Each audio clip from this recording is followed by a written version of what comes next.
Okay.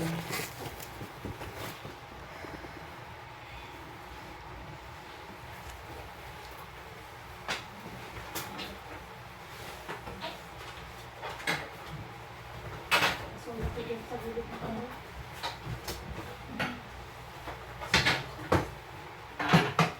Ibuka mo na dito na. Pag may sakit, hatak dito sa ilalim ng pekla. Yan. Dito na.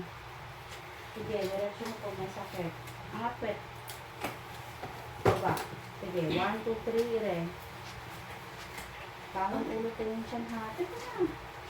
Kalusot na to. O, sige. 1, 2, 3. Angat ulo yung tiyan. Yan, ire. Baka mo na, nandito na. Diba mo ng ulo? Ito na te, huwag mo iangat ha.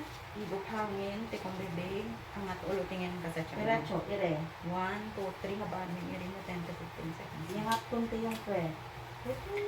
Yung ulo mo, bang mo, huwag yung katawan mo.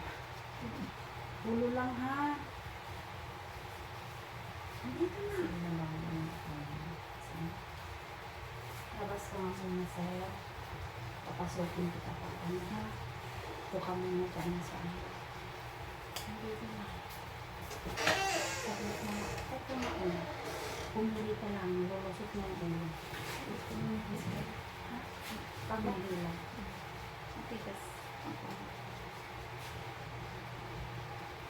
Ito yung lulusot ka gilid mo.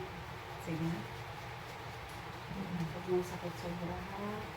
Ayan, hatak sa ilalim. Ayan, tapos parang kumakain ng Ulo tubig. tingin sa tiyan, habaan mo yung iri mo. Dito na.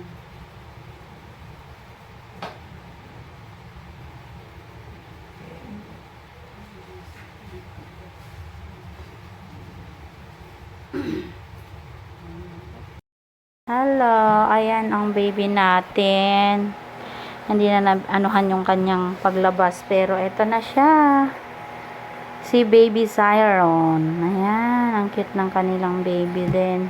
Pero medyo ano siya, mabigat. 3.4 kilos ang baby na yan. Ayan oh. Tama yung nakita sa ultrasound pala niya. May pulupot si baby. Yan, pulupot si baby pagkalabas. Hello, baby Siron. Tingin, tingin ng mata. Kamukha ng daddy, hindi ang mommy. Oy, ang lusog-lusog ng ano mo ha. Ang initial vaccine ibigay na kay baby mo, mamsi ha.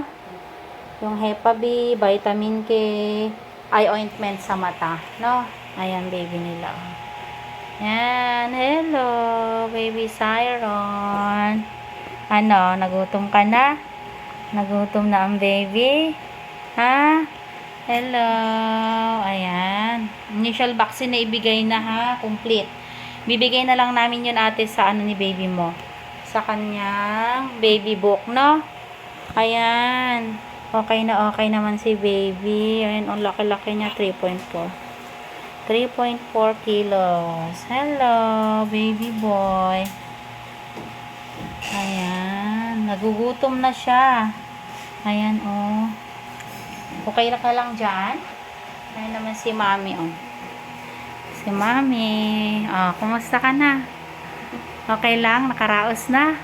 Wala na yung masakit. Ayan. Pupunta dito si ma'am.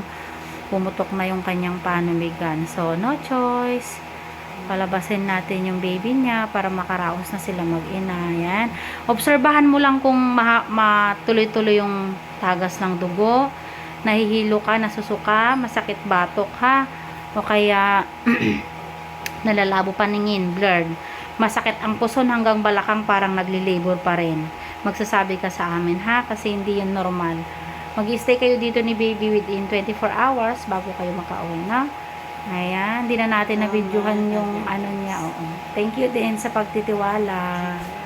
Okay.